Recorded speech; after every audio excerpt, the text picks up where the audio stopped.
नमस्कार मित्रांनो, आज आपण नफा तोटा या चॅप्टरमधील एक महत्त्वाचा प्रश्न पाहणार आहोत. तो प्रश्न असा आहे, 384 रुपयांना वस्तू विकल्यावर एका माणसाला 4% तोटा होतो, तर 10% नफा मिळवण्यासाठी त्या वस्तूला विक्री किंमत किती असावी. हा प्रश्न MPSC 2024च्या परीक्षेत विचारलेला होता. तर हा प्रश्न आपण स्टेप बाय स्टेप आता सोडवायचा आहे. हा प्रश्न सोडवण्याआधी आपण एक महत्त्वाची गोष्ट समजून घेऊया. पहिल्या कंडिशनमध्ये आणि दुसऱ्या कंडिशनमध्ये खरेदी किंमत हीच आहे. म्हणजे खरेदी किंमत कशी आहे? समान आहे. समान म्हणजे खरेदी किंमत किती मानायची? आपण 100 मानायची. ठीक आहे. तर त्यामुळे विक्री किमतीचे गुणोत्तर थेट आपल्याला नफ्या तोट्याच्या टक्केवारीवरून काढता येते. आता गुणोत्तरप्रमाणे या मॅथडने आपण हा प्रश्न सोडवणार आहे. आता बघा, पहिल्या कंडिशनमध्ये काय होतं? 4% तोटा होतो. खरेदी किंमत किती मांडली आपण? 100 मानायची. ठीक आहे. 4% तोटा होतो खरेदी किमतीवर. तर खरेदी किमतीवर 4% तोटा झाला तर 4 काय करायचे? मायनस करायचे. 100तून 4 गेले, किती राहिले? 96 राहिले.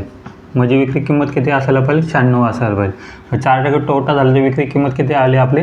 96 आली. बरोबर, 96 आली. आता दुसऱ्या कंडिशनमध्ये काय बोलतं आहे? 10% नफा मिळवण्यासाठी, म्हणजे 10% नफा मिळवायचा त्या वस्तूवर. ठीक आहे. 10% नफा, खरेदी किंमत किती मांडली आपण? 100 मांडले. तर 10% नफा तर आपण काय करायचं? 10 रुपये 10 काय करायचे? प्लस करायचे. 100 आणि 10 किती झाले? 110. म्हणजे विक्री 10% नफा झाला, विक्री किंमत किती पाहिजे मग आपल्याला? 110 रुपये पाहिजे. बरोबर. ह्याच्यामध्ये कोणाला का डाऊट नसला पाहिजे. नफा तोटा या चॅप्टरमध्ये नेहमी एक गोष्ट लक्षात ठेवा, नफा आणि तोटा हा 100 गृहीत धरून त्यावर आपण काढला जातो. आता आपल्याकडे गुणोत्तर भेटले. 4% तोटा, विक्री किंमत म्हणजे किती आली? पहिली किंमत 96 आली. दुसरी विक्री किंमत किती आली? 110 आली. म्हणून आता बघा, पहिली विक्री किंमत किती? 96. पहिली विक्री किंमत 96. बरोबर. दुसरी विक्री किंमत किती आहे? 110 आहे. आता थोडं वापस आपण प्रश्नाकडे जाऊया. 4% तोटा कधी होतो? केव्हा? 384 रुपयांना ती वस्तू विकल्यावर एका माणसाला 4% तोटा होतो. म्हणजे 4% तोटा कधी होतो? जेव्हा ती 96 रुपयाला वस्तू विकल्यावर 4% तोटा होतो. म्हणजे आपल्याला प्रश्नामध्ये 96 रुपयाचे काय दिले? 96 युनिटचे काय दिले? किंमत दिले. आता बघा, पुढची स्टेप काय? 96 युनिट आहे ना, 96 युनिटची किंमत किती दिली आहे आपल्याला प्रश्नामध्ये? 384 रुपये दिले. बरोबर. तर 384 मी काय केले? लिहिले त्याच्यासमोर 384. आता पुढची स्टेप काय? आता 96ला मी काय करतो? बरोबर चिन्हाच्या तिकडे घेऊन जातो, कारण का आपल्याला एका युनिटची किंमत काढायची. आता एका युनिटची किंमत बघा, एक युनिट बरोबर 384 गुणाकार छेद 96. इकडं गुणाकारामध्ये, इकडे गेलो कशात होईल? भागाकारामध्ये जातील. बरोबर. भागाकारित केले. आता बघा, दोन्ही संख्येला आता ह्याला सिम्प्लिफाय करूया. 384 आणि 96ला आपण काय करायचं? 12ने भाग देऊया, किंवा 4ने पण जाईल, पण 12ने देऊया आपण. आता बघा, 12ने पहिले भाग देतो. 12 1 12, 12 2 24, 12 3 36.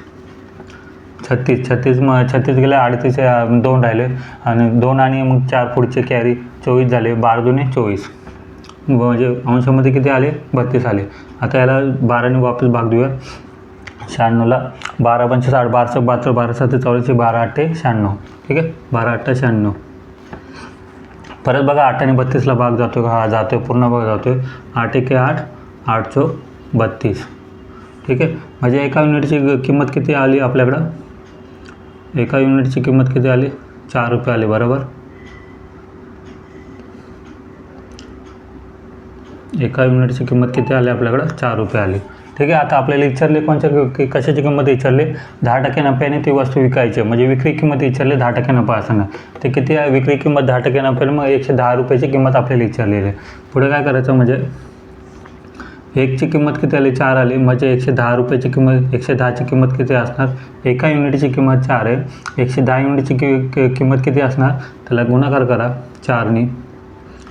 किती झाले? 11 चौक 44, आणि 0 तसं कॅरी, म्हणजे किती झाले? 440 रुपये. हे काय असणार आहे? आपलं उत्तर असणार आहे. म्हणजे विक्री किंमत किती असली पाहिजे? इथं लिहितो जागाने. विक्री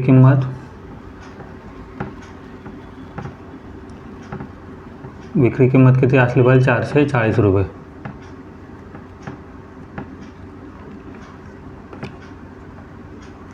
440 रुपये. ऑप्शन क्रमांक कोणता आपला बरोबर आहे? सी हा बरोबर ऑप्शन आहे. आशा करतो हा प्रश्न तुम्हाला समजला असेल.